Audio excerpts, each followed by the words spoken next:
Good morning बच्चों। आज हम गणित में कक्षा 8 में अध्याय 2 परिचय उसका परिचय करेंगे। परिचय मतलब इंट्रोडक्शन करेंगे। इसका फायदा क्या है?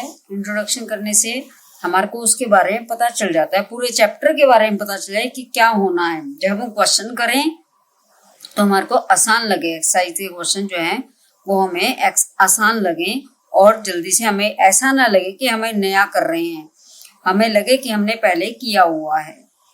चैप्टर का नाम है एक चर वाले रैखिक समीकरण। हमारे पास जो चैप्टर जो है एक चर वाले रैखिक समीकरण में हमने 7th क्लास में, पिछली क्लासों में भी इनको किया है, कोई नई चीज नहीं है। पहले हम रिकैप कर लेते हैं उनको कि एक चर वाले नाम से ही पहले नाम को हम जान लें क्या लिखा है। एक चर क्या होता है? अब सबसे पहले हमें पता होना चर क्या है और अचर क्या है। चर है जो हम अल्फाबेट्स यूज करते हैं कौन से, ए से लेकर जेड तक। इसके अंदर कोई भी शब्द कोई अज्ञात वस्तु के लिए हम यूज कर लेते हैं मैथ्स में। तो हमने मान लो इसमें ज्यादातर ए बी सी या हम समीकरणों में तो हम ज्यादातर एक्स वाई जेड यूज करते हैं, वो होते हैं चर संख्याएं। चर संख्याएं जो है हमारी, ये हमारे मैथ्स की तो है नहीं, है बाहर से ली है, इंग्लिश से ली है। तो इनका वैल्यू हर जगह पे अलग अलग होती है, इसलिए इनका नाम वेरिएबल या चर संख्याएं कहलाती हैं। अचर संख्याएं जो गणित में हमने प्राकृत संख्याएं करी हैं, पूर्ण संख्याएं की हैं, हमने परमेय संख्याएं की हैं, ये सब जो है हमारे पास अचर हैं। 0 1 2 ये कहीं खत्म नहीं होती। इन दो अंकों के बीच में अनगिनत परमेय संख्याएं हैं। कुछ भी परमेय संख्या हो सकती है, वो सब की सब क्या है? अचर है। चर आपके पास अल्फाबेट में से कोई है तो एक चर वाले किसी क्वेश्चन में x y जमा 4 मान लो ये दे दिया, तो x और y दो चर हैं। यहाँ पर हमें क्वेश्चन एक चर का करना है, x जमा 4। तो ये क्या है? ये एक चर है इसके अंदर। और रैखिक का मतलब क्या है? रैखिक मतलब है एक ही घात होनी चाहिए। किसी क्वेश्चन में मान लो ये दिया हुआ है तो ये रैखिक नहीं है, क्योंकि इसकी घात, जो चर की घात है वो 2 है। वो घात कितनी होनी चाहिए? हमेशा 1, x जमा 3। ये आपका रैखिक है। अब आता है समीकरण। समीकरण में जब तक समता नहीं होगी, समता का चिन्ह नहीं होगा, तो वो समीकरण नहीं हो सकता। ये क्या है फिर?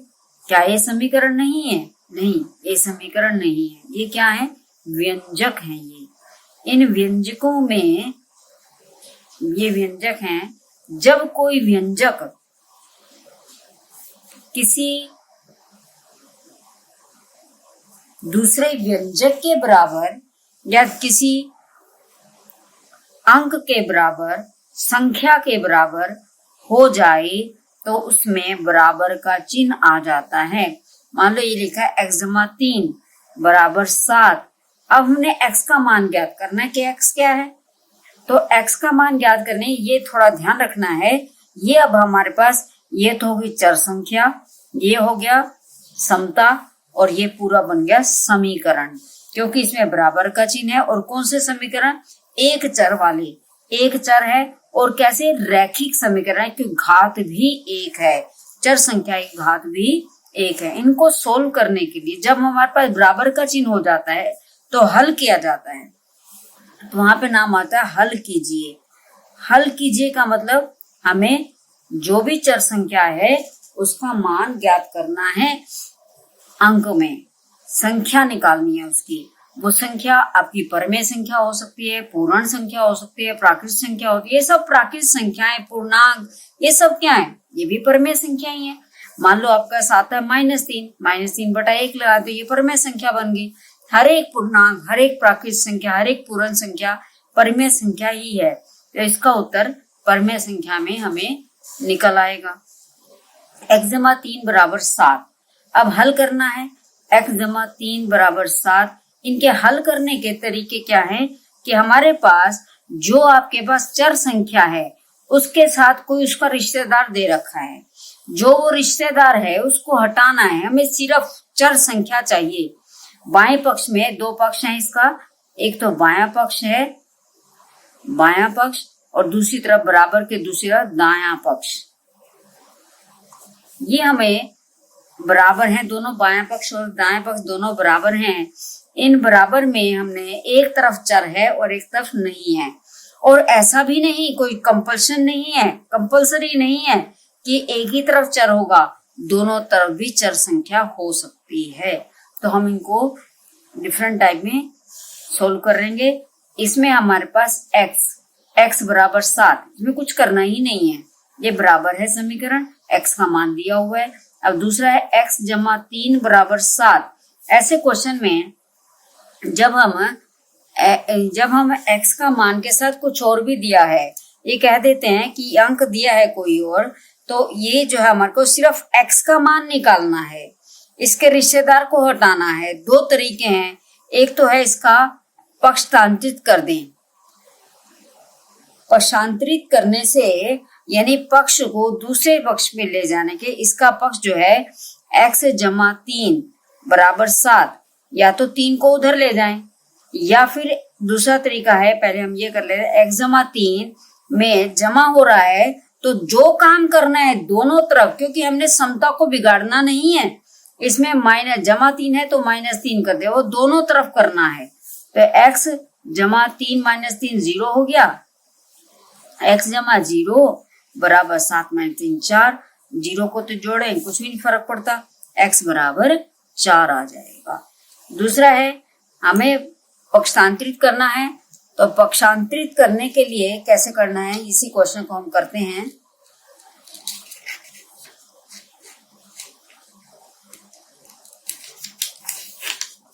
देखिए x जमा 4, x जमा 3 बराबर 7, तो हमें क्या करना है, यहाँ पर चिन्ह जमा का है, ये ध्यान रखें।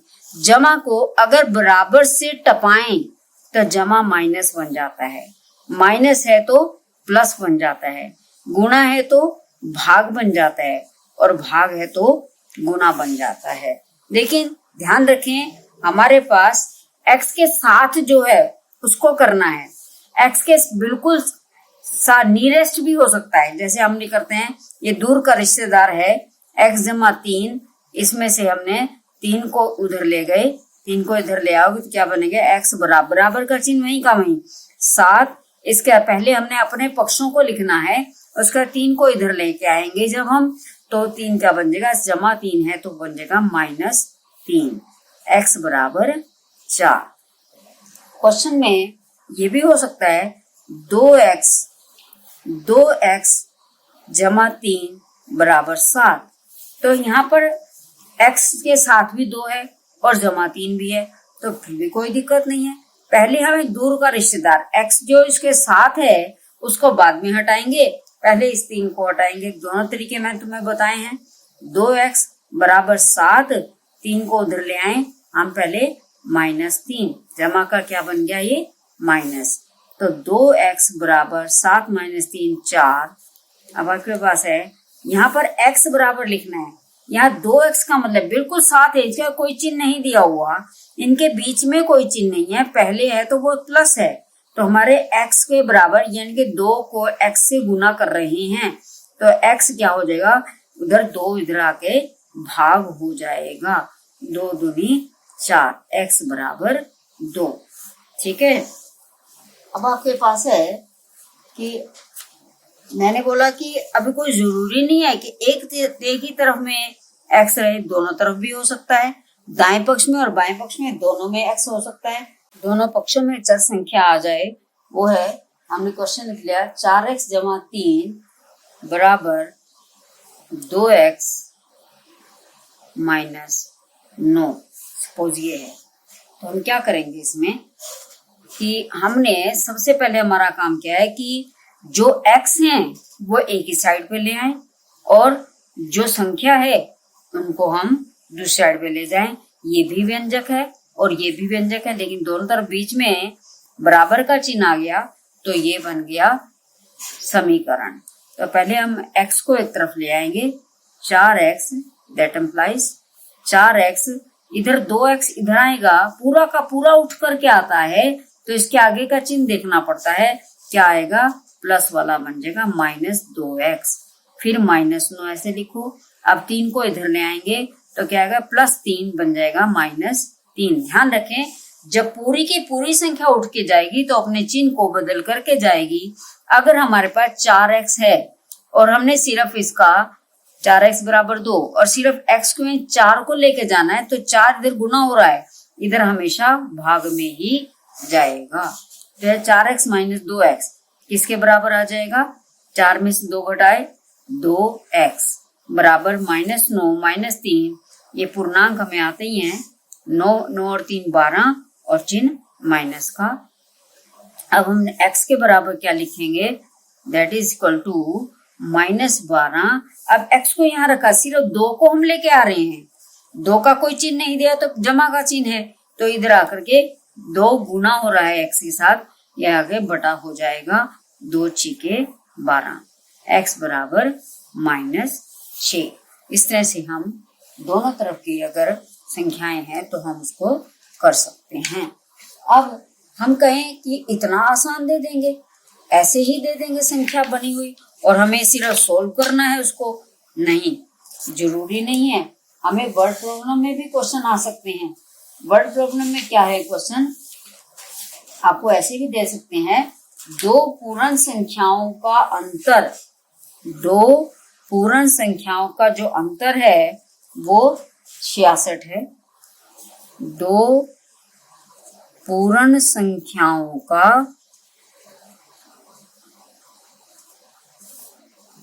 अंतर 66 है और यदि उनमें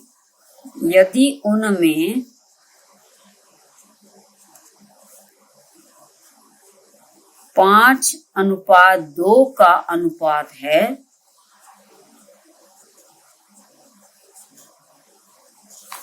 तो संख्याएं ज्ञात कीजिए। तो संख्याएं ज्ञात कीजिए, ऐसे भी क्वेश्चन आ सकते हैं वर्ड प्रॉब्लम में। वर्ड प्रॉब्लम में हमारे पास किस तरह क्वेश्चन आते हैं, जैसे हमने पहले किए हुए हैं, परिमाप दिया हुआ है, लंबाई दी हुई है, चौड़ाई ज्ञात करनी है, या दो अंकों का जोड़ दिया हुआ है और एक बताया हुआ है, एक अंक दूसरे अंक से 2 अधिक है, तो इस तरह से दोनों संख्याएं ज्ञात करनी है। ये क्वेश्चन अनुपात का है। हमारे पास आयु, परिमाप और सिक्कों के क्वेश्चन भी इसमें आ जाते हैं। आयु क्या है, वर्तमान आयु से आपने 2 साल पहले की, 2 साल बाद की आयु को देखना है, उस तरह क्वेश्चन भी वर्ड प्रॉब्लम में आ जाते हैं। वो क्वेश्चन, सभी क्वेश्चन इस तरह के हमें समीकरण बनाकर बहुत ही आसान पड़ते हैं। तो हम क्या लिखा है, 2 पूर्ण संख्याओं का अंतर 66 है। 2 पूर्ण संख्याएं हैं, उनका अंतर 66 है, उनका अनुपात 5:2 का है।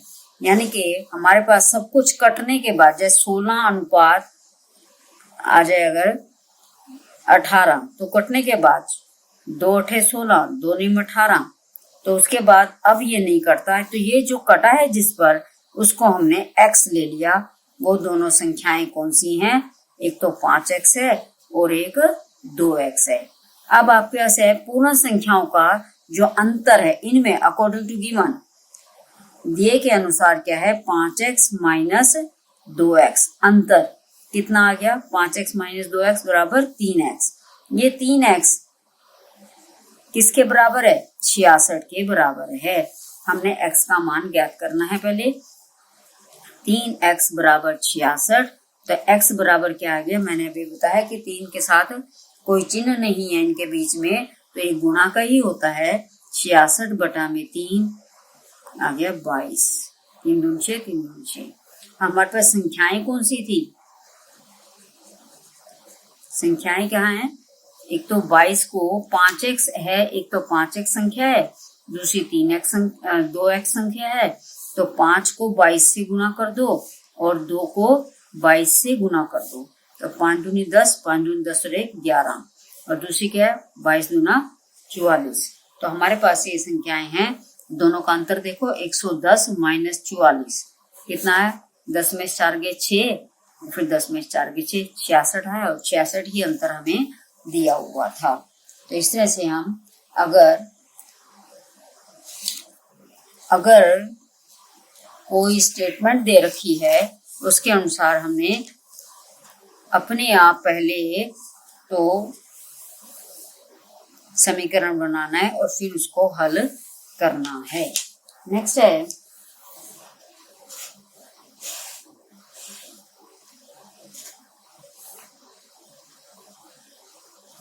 है आपके पास कि क्रॉस मल्टीप्लिकेशन से भी हम क्वेश्चन को करते हैं। क्रॉस मल्टीप्लिकेशन मतलब वज्र गुना।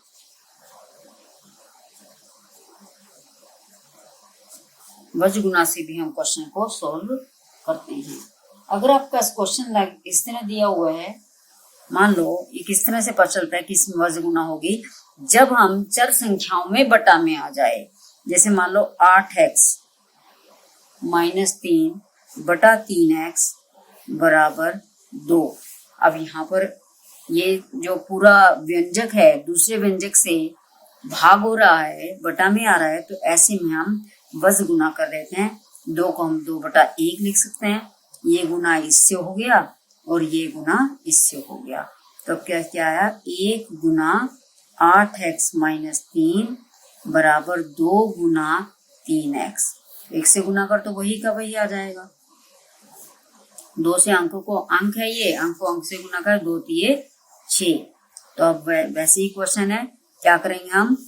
8x 6x को इधर ले आओ, 3 को उधर ले जाओ, तो minus 6x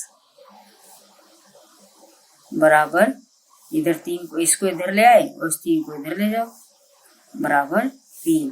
8x minus 6x जब हम पूरा लेके आएंगे तो उसके चिन्ह को ही देखना है।